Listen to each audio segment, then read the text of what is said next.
এমন দৌড় দিবে জাহান্নামের একদম পারে তীরে যখন চলিয়া যাবে, আল্লাহ পাক ডেকে বলবে, ফেরেশতা আমার আব্দুর রহমানকে ধর।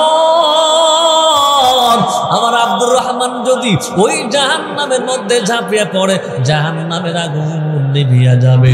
আল্লাহ পাক আওয়াজ দিবে, ও আব্দুর রহমান দাঁড়ায়া যাও, আমি আল্লাহ তোমার কারণে তোমার আব্বা আম্মাকে জান্নাতের ফয়সালা করে দিলাম। এমার প্রথম সন্তানটা গর্ভ থেকে মৃত, এই জন্য নাম রাখার দরকার নাই। দ্বিতীয় সন্তান মায়ের গর্ভ থেকে জন্ম নিল, জীবিত। 1 মিনিট পর সন্তানটা মারা গেল। এই সন্তানটার নাম রাখতে হবে, ও মুসলমান ইমানদার, নাম রাখলেন আব্দুর রহমান। কিয়ামতের কঠিন ময়দান যেদিন শুরু হয়ে যাবে, বিচার শুরু হবে, আমার আল্লাহ কিছু মানুষের বিচার করবে না, বিনা হিসাবে জান্নাত দান করবে। জোরে কোন সুবহানাল্লাহ। 1 নাম্বার, সকল নবী এবং রাসূল, নবীগণদের হিসাব নাই, নবীদের বিচার নাই, বিনা হিসাবে জান্নাত। আল্লাহু আকবার। ওরে মুমিন, কিছু মানুষের হিসাব নাই, হিসাব ছাড়া জাহান্নাম। হিসাব ছাড়া তারা হলো কাফের, বেঈমান, অমুসলিম যত আছে, কোনো হিসাব নেওয়া হবে না, বিনা হিসাবে জাহান্নামে পাঠানো হবে। যাদেরকে হিসাব নেওয়া হবে না, হিসাব ছাড়াই জান্নাত, তাদের মধ্যে এক শ্রেণী ওই সমস্ত মুসলমানদের নাবালেগ সন্তান, ওই সমস্ত মুসলমানদের সন্তান যারা ছোট্টবেলায় মারা গেছে। জোরে কোন সুবহানাল্লাহ। এদের কোনো হিসাব নাই, এদের কোনো বিচার নাই। আল্লাহ পাক ডাক দিবে, ও আব্দুর রহমান দাঁড়ায়া যাও, আউট পাড়া এলাকার আব্দুর রহমান দাঁড়ায়া যাও। আপনারা বলেন আব্দুর রহমানের হায়াত কয়দিন ছিল? 1 মিনিট ছিল, তাই না? এই দুনিয়ার হায়াতের দাম কত বেশি, তোমার আমার সময়ের দাম কত বেশি, বুঝাইবার জন্য এই বয়ানটা আজকে আপনাদের সামনে উপস্থাপন করলাম। আল্লাহ পাক ডাক দিবে, ও আব্দুর রহমান দাঁড়ায়া যাও। আব্দুর রহমান লাব্বাইক ও সাদাইক বলিয়া দাঁড়ায়া যাবে। আল্লাহ পাক বলবে, আব্দুর রহমান, আমি আল্লাহ তোমার এই দুনিয়াতে পাঠাইছি 1 মিনিট হায়াত দিয়া। আমি আল্লাহ তোমারে 1 মিনিট হায়াত দান করে আবার নিয়ে আসছি। আব্দুর রহমান, আমি আল্লাহ আজকে হাসরের ময়দানে তোমাকে বিনা হিসাবে একটা জান্নাতের মালিক বানায়া দিলাম। এই আব্দুর রহমান দেখে বলবে, ওগো আল্লাহ, মার গর্ভের মধ্যে আমরা তো 2 ভাই ছিলাম। কয় ভাই? আমার অপর ভাই কোথায়? তার জান্নাত কোথায়? সে জান্নাতে যাবে কিনা? আল্লাহ বলবে, না না না, তোমার ওই ভাই তো দুনিয়ার হায়াত পায় নাই, দুনিয়ার সময় এত দামি, ওই দুনিয়ার সময় প্রাপ্ত হয় নাই, বিধায় জান্নাত জাহান্নাম কোনোটাই নাই। আর তুমি দুনিয়ার শুধু 1 মিনিট হায়াত পেয়েছিলা, এই কারণে আমি আল্লাহ তোমাকে একটা জান্নাতের মালিক বানায়া দিলাম। আব্দুর রহমান দেখি বলবে, মালিক, আমি তো আসমান থেকে জমিনে পড়ি নাই, জমিন ফাটিয়াও দুনিয়াতে যাই নাই। আমার মা আর আমার বাবার মাধ্যমে তুমি আমারে দুনিয়ায় পাঠাইছো। আল্লাহু আকবার জোরে বলে। আব্দুর রহমান বলবে, আল্লাহ, আমার মা কই, আমার বাবা কই, আমার আব্বা আম্মাকে ছাড়া আমি ওই জান্নাতে যাইতাম না। আল্লাহ পাক বলবে, আব্দুর রহমান, তোমার আব্বা আর তোমার আম্মা তাদের বিচার করা হয়েছে, তাদের মিজানের পাল্লা নেকির ওজন কমে গেছে। এই কারণে আমি আল্লাহ তাদেরকে হাবিয়া নামক জাহান্নামের মধ্যে দিয়েছি। আব্দুর রহমান দেখে বলবে, ও আমার মালিক, যে মা যে বাবার মাধ্যমে দুনিয়ায় গেলাম, ওই আব্বা আম্মার মাধ্যমে দুনিয়ায় যাওয়ার কারণে 1 মিনিট হায়াত প্রাপ্ত হওয়ার কারণে আমি জান্নাত পাইলাম। ওই জান্নাত আব্বা আম্মাকে না দিলে আমি আব্দুর রহমান তোমার জান্নাতে যাব না। আল্লাহ পাক ডাকতে বলবে, আব্দুর রহমান তোমার আব্বা তোমার আম্মাও জান্নাতে যাবে, তবে আগে জাহান্নামের আযাব খাবে, এরপরে জান্নাতে যাবে। আব্দুর রহমান বলবে, আল্লাহ আমি আযাব গজব কিছুই বুঝি না, বিচার বুঝি না, আমি একটা কথাই বুঝি, আমি থাকবো যেখানে আমার আব্বা আম্মাও থাকবে সেখানে, অথবা আব্বা আম্মা থাকবে যেখানে আমিও থাকতে চাই সেইখানে। আল্লাহু আকবার বলেন। আল্লাহ পাক বলবে, না এটা করা যাবে না, জান্নাত তোমার আব্বা আম্মাকে এই মুহূর্তে দেওয়া যাবে না। আব্দুর রহমান বলবে, তাইলে আমি নিজেই আব্বা আম্মার সাথে জাহান্নামে থাকতে চাই। আল্লাহ বলবে, না না না, তুমি জাহান্নামে যাইতে পারবা না। তুমি যদি জাহান্নামে যাও তোমার কোনো গুনাহ নাই, তুমি মাসুম বেগুনাহ বাচ্চা। ওই জাহান্নামের আগুনগুলো নিভিয়া যাবে। আব্দুর রহমান মানবে না, শুনবে না। আব্দুর রহমান বলবে, আল্লাহ তোমার আইন নিয়ে তুমি আসো, আর আমি আমার আব্বা আম্মাকে নিয়ে আসি। এ বলে আব্দুর রহমান আব্বা আম্মার জাহান্নামের দিকে দৌড় দিবে, এমন দৌড় দিবে জাহান্নামের একদম পারে তীরে যখন চলিয়া যাবে, আল্লাহ পাক দেখে বলবে, ফেরেশতা আমার আব্দুর রহমানকে ধর। আমার আব্দুর রহমান যদি ওই জাহান্নামের মধ্যে ঝাঁপিয়ে পড়ে, জাহান্নামের আগুন নিভিয়া যাবে। আল্লাহ পাক আওয়াজ দিবে, ও আব্দুর রহমান দাঁড়ায়া যাও, আমি আল্লাহ তোমার কারণে তোমার আব্বা আম্মাকে জান্নাতের ফয়সালা করে দিলাম। এবার আপনারা বলেন, জান্নাত পাইল কয়জন? নিজের জন্য একটা, আব্বার জন্য একটা, মার জন্য একটা, কোন আমলের মাধ্যমে। এই আব্দুর রহমান জান্নাত পাইল, নিজেও আব্বা আম্মাকেও, মোট 3টা জান্নাত পাইল। কিসের কারণে? এই দুনিয়ার 1 মিনিট হায়াত পাওয়ার কারণে। সুবহানাল্লাহ। তাহলে এই দুনিয়ার হায়াতের দাম কম না বেশি? আব্দুর রহমান যদি 1 মিনিটের হায়াতের কারণে 3টা জান্নাত পাইতে পারে, আমার আপনার 40 বছর বয়স অতীত হয়ে গেছে, তাহলে তো আমাদের 40,000 জান্নাত পাওয়ার কথা, ঠিক না বেঠিক? 1 মিনিটের দাম আমি বুঝাইলাম। আল্লাহ তাআলা যে আমাকে আপনাকে বেঁচে রাখছেন, এই যে সময়টা যায়, প্রত্যেক মিনিটের পাওয়ার এত বেশি। এই প্রত্যেক মিনিট যদি আমি আল্লাহর গোলামির মধ্যে কাটায় দেই, 3টা করে জান্নাত কেনার ক্ষমতা 1 মিনিটের মধ্যে আল্লাহ দিচ্ছেন। জোরে কোন সুবহানাল্লাহ। আমার আপনার হায়াতের পাওয়ার, আমার আপনার ঈমানের বদলে আমলের পাওয়ার আল্লাহ এত দিলেন, যেই দুনিয়ার 1 মিনিটের আমল যদি সঠিকভাবে আমি করি, ইবাদত করি, এটা দিয়ে 3টা জান্নাত কেনা সম্ভব। আমি আপনি কয়টা পাবো? পাবো নি? আল্লাহ পাকের জন্য বলেন, সময়ের কসম করে আমি আল্লাহ বলি, যেই সময় এত দামি, 1 মিনিটের সময়, 1 মিনিটের হায়াত পাওয়ার কারণে 3টা জান্নাত যদি ক্রয় করতে পারে রে বান্দা, ওই সময় তোমাকে 40 বছর দিলাম, ওই সময় তোমাকে 60 বছর দিলাম, তুমি তবুও আমল করো না, তবুও ইবাদত করো না, গুনাহের মধ্যে লিপ্ত থাকো। এই জন্য আমার আল্লাহ বলে, এই সুবর্ণ সময় যারা পাইল, এই সময় পাইয়া খেলায় খেলায় কাটাইয়া দিল, ওরা সকল মানুষ ধ্বংসের মধ্যে আছে। তবে যাদের ঈমান বিশুদ্ধ, যাদের আমল নেক আমল আছে, তারা ছাড়া যাদের ঈমান আর আমল ভালো আছে, ওরা আমার জান্নাতের পথে আছে। আল্লাহু আকবার জোরে বলে। আমার আপনার হায়াতের দাম কত বেশি রে মুমিন! আল্লাহর নবীজির একজন সাহাবী, মন বন্ধু হলো 3 জন। জোরে কোন কয় বন্ধু?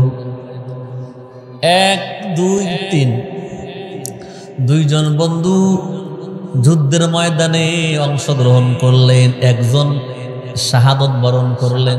কোথায়? যুদ্ধের ময়দানে।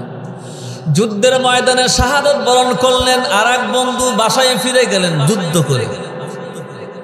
কয়েকদিন পরে বাসার মধ্যে স্বাভাবিক মরণ হয়ে গেল। আপনারা কি বলেন, যিনি রণাঙ্গনে শহীদ হলেন তার মর্তবা তো বেশি হওয়ার কথা, কথা কোন ঠিক না বেটি? তার জান্নাত তো আগে যাওয়ার কথা। এই দুই বন্ধু, এক বন্ধু যুদ্ধের ময়দানে যুদ্ধ করতে করতে শহীদ হলেন, আর এক বন্ধু যুদ্ধ করে গাজী হয়ে ফিরে আসলেন। তবে কিছুদিন পরে আপন নিরে আপন ঘরে স্বাভাবিক মৃত্যুর কোলে ঢলে পড়লেন।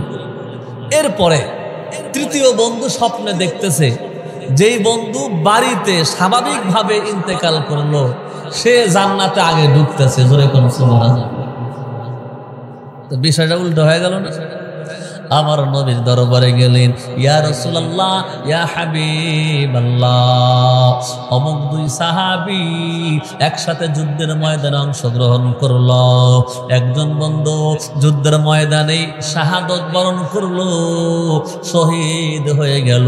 আর এক বন্ধু বাসায় আইসা কয়েকদিন পরে স্বাভাবিকভাবে আপন ঘরে মারা গেল।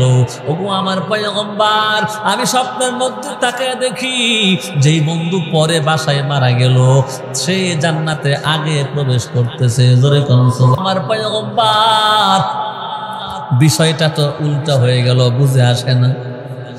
নবী আমার দিকে বলে, সাহাবী শুনিয়া নাও, যেই সাহাবী যুদ্ধের ময়দানে শহীদ হয়ে গেছে সে তো জান্নাতি। তবে যেই সাহাবী যুদ্ধ করার পর তার হায়াত আরো 7 দিন বেশি পাইছে, 7 দিন বাড়িতে 5-7টা 35 ওয়াক্ত নামাজ বেশি, কথা কোন ঠিক না বেটি? এই 7 দিনে আল্লাহ আল্লাহ এই জিকিরটা তার আমলনামায় বেশি। এই কারণে ওনার দুজনে যুদ্ধ করছে, সমান সমান নেকি পাইছে। কিন্তু একজন শহীদ হয়ে গেছে আর একজন পরবর্তী 7 দিন পরে ইন্তেকাল করছে। এই 7 দিন সময় ইবাদতের মধ্যে কাটায় দিছে। এই ইবাদতের সময় বেশি হওয়ার কারণে সে আল্লাহর জান্নাতে আগে প্রবেশ করেছে। একদিন যদি আমার হায়াত বেশি হয়, একদিনেই আমার আমল বেশি হওয়ার কথা, কথা ঠিক না বেটি? আল্লাহ পাক রব্বুল আলামিন এজন্য বলে, সময়ের কসম করে বলি সেই সময় দামি। এত দামি সময় তোমার জীবনে আমি আল্লাহ দান করলাম, হায়াতটা বাড়ায় দিলাম। এ হায়াত পাইয়া গুনাহ করো, হায়াত পাইয়া নাফরমানি করো। নামাজের আজান হয়, নামাজের দিকে যাইতে পারে না এমন মুসলমান আছে না নাই? ফজরের নামাজের সময় মুয়াজ্জিন আজান দেয় শীতের মধ্যে। এই শীতের মধ্যে কেবল শীত শুরু, তাই না? শীতের মধ্যে যখন ভোর রাত্রি 5 ঘটিকা যখন মুয়াজ্জিন আজান ফুকায়, আজান দেওয়ার আগে মুয়াজ্জিন ঠান্ডা পানি দিয়ে ওযু করে। আপনাদের এই মসজিদে মুয়াজ্জিন আছে না নাই? বেতন আছে না নাই? বেতনও আছে, হ্যাঁ? তাইলে আমি আপনি বেতন দিয়া মুয়াজ্জিন রাখছি, কথা ঠিক না বেটি? আমি আপনি বেতন দিয়ে ইমাম সাহেব নিযুক্ত করছি কি করছি না? এই মুয়াজ্জিন সাহেবের কাজ হলো 5 ওয়াক্ত নামাজে সঠিক সময়ে আজান ফুঁকায়া দেওয়া। এই আজান আমরা যখন শুনবো সকল কাজকর্ম ফালাইয়া আল্লাহর ডাকে সাড়া দেওয়ার জন্য মসজিদে রওনা হব, ঠিক না বেটি? এই কারণে মুয়াজ্জিন বলে আল্লাহু আকবার, আল্লাহু আকবার। ও দুনিয়ার ইমানদার, যতই কাজ করো না কেন, যত ব্যবসা করো না কেন, যত কাজের মধ্যে থাকো না কেন, দুনিয়ার সব কিছুর চাইতে মহান আর বড় আমার আল্লাহ। অতএব আল্লাহর গোলামের জন্য মসজিদে আইসা ওয়ারকাউ মা'আর রাকিঈন, জামাতের সাথে নামাজ আদায় করবা। এজন্যই তো আজানের প্রচলন, কথা ঠিক না বেটি? আমরাও বুঝি যে আজানের প্রচলন প্রবণন এই জন্যই। কিন্তু দুঃখের বিষয়, এই শীতের সময় মুয়াজ্জিন যখন আজান ফুঁকায়া দেয়, আসসালাতু খায়রুম মিনান নাওম, ঘুমের চাইতে নামাজ বড় শ্রেয়। ইমানদার আর ঘুমায়ও না, নামাজের জন্য দাঁড়ায় যাও। এই আজান শোনার পর শীতের দিনে ফ্যান সব বন্ধ থাকে, মুয়াজ্জিনের আজান প্রত্যেকের কর্ণে কুহুরে পৌঁছে যায়। একদল মুসলমান আছে, ও ও যুবক ভাইয়েরা ভালো করে শুনিয়ে নেন, একদল মুসলমান আছে আজান যখন শুনে প্রায় 80% মানুষের ঘুম কিন্তু ভাঙিয়ে যায়। লম্বা বড় রাত, ঘুমাইতে ঘুমাইতে পিঠ ব্যথা হয়ে যায়। এরপর যখন মুয়াজ্জিন আজান দেয় ওই সময় কিন্তু জাগনা পায়, জাগ্রত হয়। হয় কি হয় না? মুসর দিয়া কম্বলের মধ্যে থেকে ওঠে, এই মুয়াজ্জিন আজান দিছে। সুবহানাল্লাহ কইবেন না? তাহলে মুয়াজ্জিনের আজানের অ্যাকশন আছে, সবাই ওঠে, প্রায় ওঠে। এই আজানে উঠিয়ে একদল তো তারা ওযু করিয়া মসজিদের দিকে যায়, কথা ঠিক না বেঠিক? আর বেশিরভাগ যুবক যুবতী, বেশিরভাগ নরনারী আজান শুনিয়া শীতের মধ্যে কম্বলের মধ্য থেকে উঠিয়া পেশাব করার জন্য বাহিরে যায়। যায় কি যায় না? পেশাব করার জন্য বাইরে যায়। পেশাব করা শেষ আবার ল্যাপের মধ্যে আইসা লুকাইয়া ঘুমায়া যায় আরো 2 ঘন্টা। ঠিক না বেঠিক? তাহলে মুয়াজ্জিন যে আজান দিল, মুয়াজ্জিনের আজান দেওয়ার উদ্দেশ্য ছিল নামাজে যাওয়া, ঠিক না? ওই জন্যই আপনারা মুয়াজ্জিন রাখলেন। এই মুয়াজ্জিন যখন আজান দিল অধিকাংশ মানুষ ঘুম ভাঙিয়া পেশাব করতে গেল, পেশাব করে এসে আবার শুয়ে পড়লো। মনে হয় আপনারা মুয়াজ্জিন রাখছেন আর মুয়াজ্জিন আজান দিছে সঠিক সময়ে ওর পেশাব করার জন্য, তাই নাকি? মানে আমাদের আমলটা এমন হয়েছে যে মুয়াজ্জিনকে বেতন দিয়ে রাখছি, এই জন্যই আজান দিব ওই আজানের তালে উঠে পেশাব করে আবার হুল। 80% মানুষ ফজরের নামাজে তাই করে। আমার নবী সাল্লাল্লাহু আলাইহি ওয়া আলিহি ওয়াসাল্লাম বলে, ফজরের নামাজ আনতে আমার নবী সাহাবা একরামদের দিকে মুখ কইরা বসলেন। সাহাবা একরামদের প্রশ্ন করলেন, তোমরা কি কেউ কোনো স্বপ্ন দেখেছ? সাহাবা একরাম বুঝতে পারলেন তাহলে অবশ্যই নবী একটা দেখছে, সেটা আমাদের কাছে বয়ান করবে, ঠিক না বেঠিক? সাহাবা একরাম বললেন, না ইয়া রাসূলুল্লাহ, আমরা কেউ স্বপ্ন দেখি নাই। বিশ্বনবী সাল্লাল্লাহু আলাইহি ওয়াসাল্লাম বলেন, হাদিসটি আব্দুর রহমান ইবনে আয়েশ থেকে বর্ণিত, মিশকাত শরীফের প্রথম খণ্ডের মধ্যে আছে। ও মুসলমান ইমানদার, আল্লাহর নবী বলে, আমি আজকে রাত্রিতে একটা স্বপ্ন দেখলাম, শ্রেষ্ঠ স্বপ্ন। সুবহানাল্লাহ জোরে কোন। কেন আমার স্বপ্ন শ্রেষ্ঠ? আমি নবী আজকে স্বপ্নের মধ্যে আমার আল্লাহ তাআলার নূর দেখেছি। আল্লাহু আকবার জোরে বলেন। আল্লাহ আল্লাহ क्या मुबारक नाम है, अल्लाह अल्लाह आशिकुल का काम है। আল্লাহর নবী কি বলে, আমি স্বপ্নের মধ্যে দেখলাম আমার মালিক রব্বে করিম আমাকে বলতেছে, ইয়া মুহাম্মদ হাল তাদরি ফিমা ইখতাসামুল মালাউল আলা। ও আমার বন্ধু, তুমি কি জানো ঊর্ধ্বতন ফেরেশতাগুলো কোন বিষয় নিয়ে মিটিং এ বসছে? সুবহানাল্লাহ। তার মানে আসমানের মধ্যে জিবরাইল, মিকাইল এর এত বড় বড় ফেরেশতাগুলো একটা বিষয় নিয়ে আলোচনা সবাই করছে।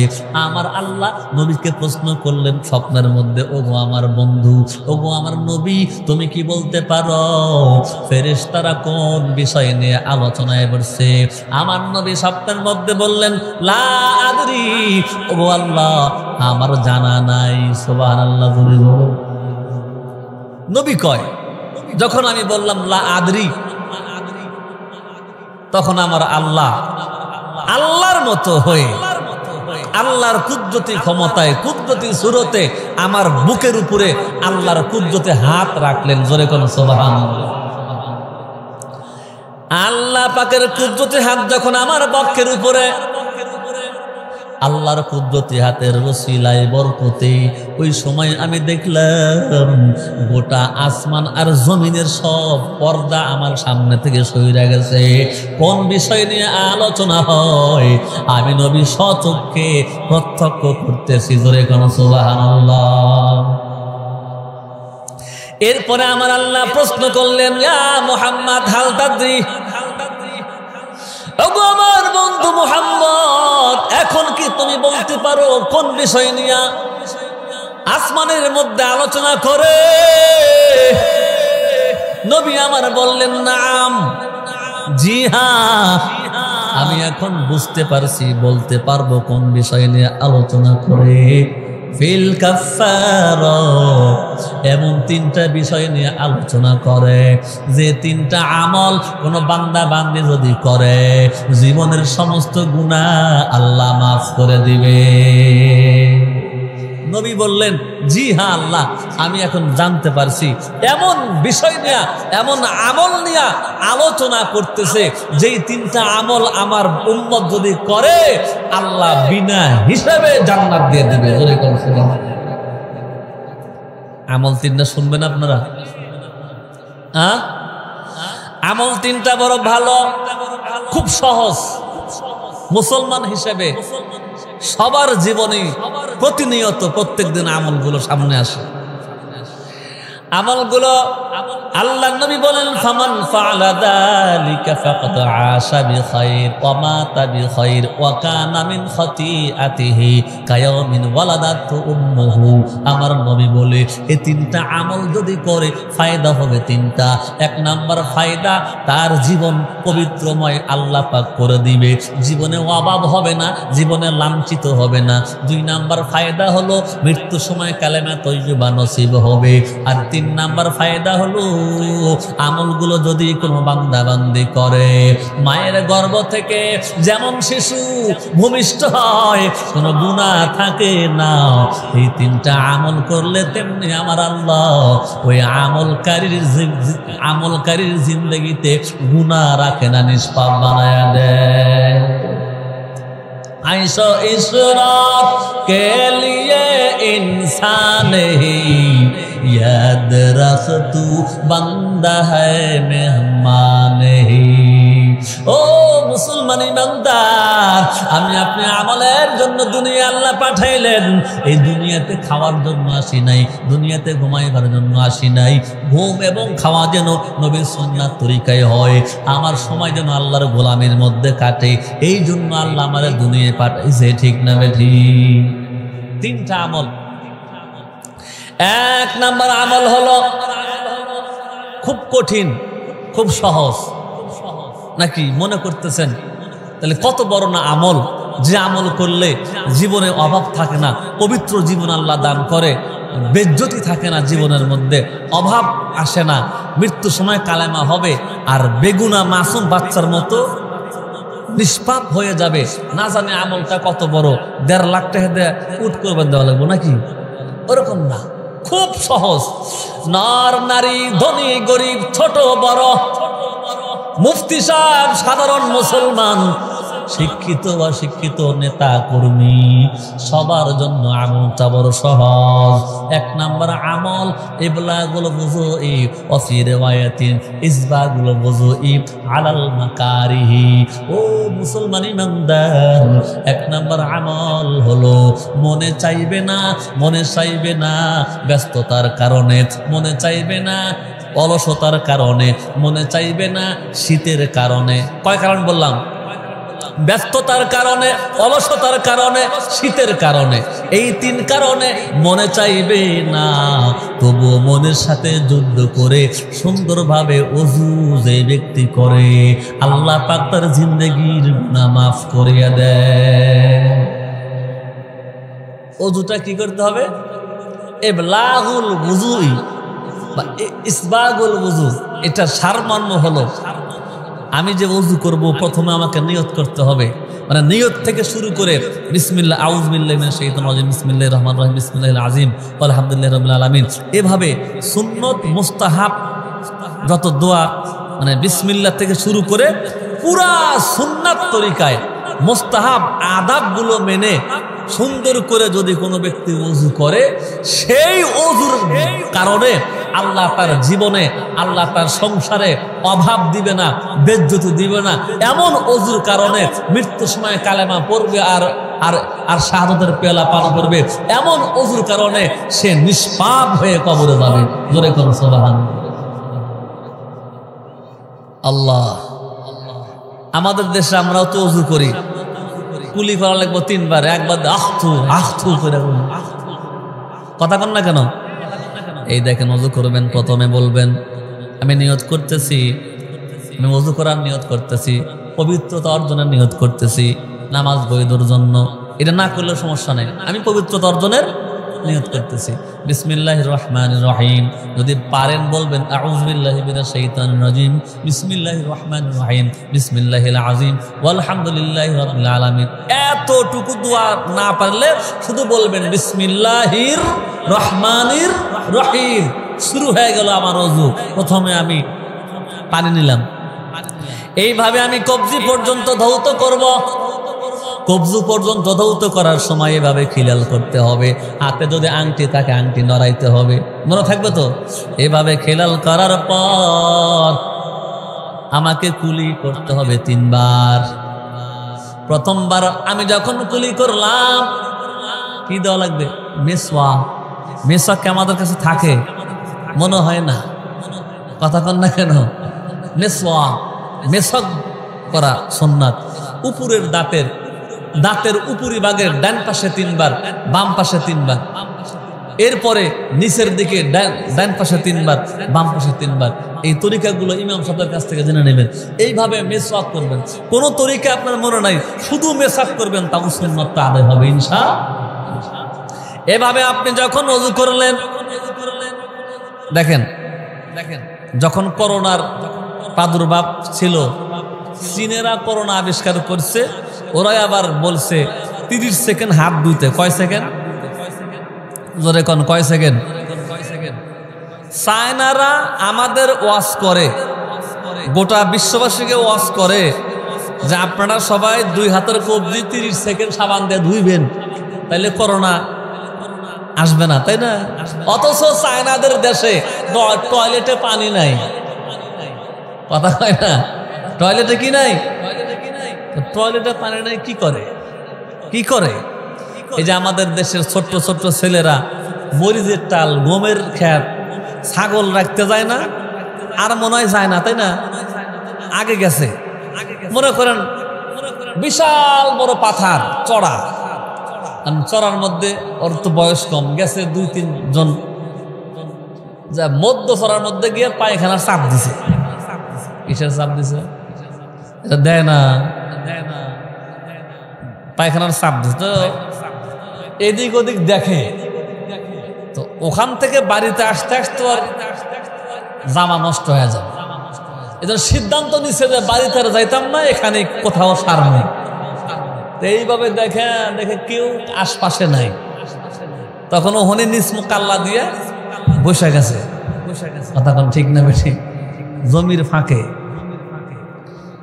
প্রথমে তো আগে কাম শেষ করছে, মনে হইতেছে আমি পানি খরচ করবো কি দিয়া, পানি তো নাই, ওইটা তো স্মরণ নাই। তখন আর একবার এরকম করে দেখে খোঁজে যে আইল আছে না, আপনার আইল কন? আইল যেটা উঁচা, ওখানে ঘাস থাকে বেশি, আস্তে আস্তে ওখানে যায় আইগে, বাচ্চারা আস্তে আস্তে আইগে যায়, ঘাস সোজা দেয় একটা ঠেলা। কথা কন না কেন? এই ঠেলা দেয় হলো চীনেরা, টিস্যু দিয়ে ঠেলা দেয়, পানি ব্যবহার। আর আমাদের নবীজি 1400 বছর আগে শিখাইয়া দিয়েছেন, শুধু শিখান নাই, ফজিলত বয়ান করছে। বান্দা 5 ওয়াক্ত নামাজের আগে 5 বার ওযু করবা, সুন্দর করে এই যে A to Z তুমি সুন্দর করে ওযু করবা। এর মধ্যে হাত ধোয়া আছে, কনুই পর্যন্ত ধোয়া আছে, কবজি ধোয়া আছে, কুলি করা আছে, নাকে পানি দেওয়া আছে, মাথা মাসে করা আছে, পা ধৌত করা আছে। এইভাবে ইসলামের তরিকায় ওযু করলে করোনা তো দূরের কথা, আল্লাহ পাক এমন বরকত তার জীবন দিবে, অসুখ হবে না, মৃত্যু সময় কালেমা হবে, আর নিষ্পাপ হয়ে সে কবরে যাবে। জোরে কোন সুবহানাল্লাহ। এটা হলো ইসলাম। এই আমলটা আমরা করতে পারবো? ভাইরা আমার 2 নাম্বার আমল হলো ইকদামুল মাশি ইলাল জামাআত। পুরুষের জন্য 2 নাম্বার আমল হলো, আমি যখন ওযু করলাম, ওযু করার পরে কাজ হলো আমাকে পায়ে হেঁটে হেঁটে মসজিদ পর্যন্ত যাওয়া। আল্লাহর নবী বলে আসমানের মধ্যে ফেরেশতারা গোল মিটিং কইরা আলোচনা করে, উম্মতে মুহাম্মাদের কেউ যদি ওযু করার পর অথবা ওযু করার আগে জামাতের উদ্দেশ্যে পায়ে হাঁটিয়া আল্লাহর ঘর মসজিদ পানে রওনা হয়, এই ওসিলায় আল্লাহ তার জিন্দেগি গুনাহ মাফ করিয়া দেয়। পারবো তো ইনশাল্লাহ। মা বোনদের জন্য মসজিদ কোথায়?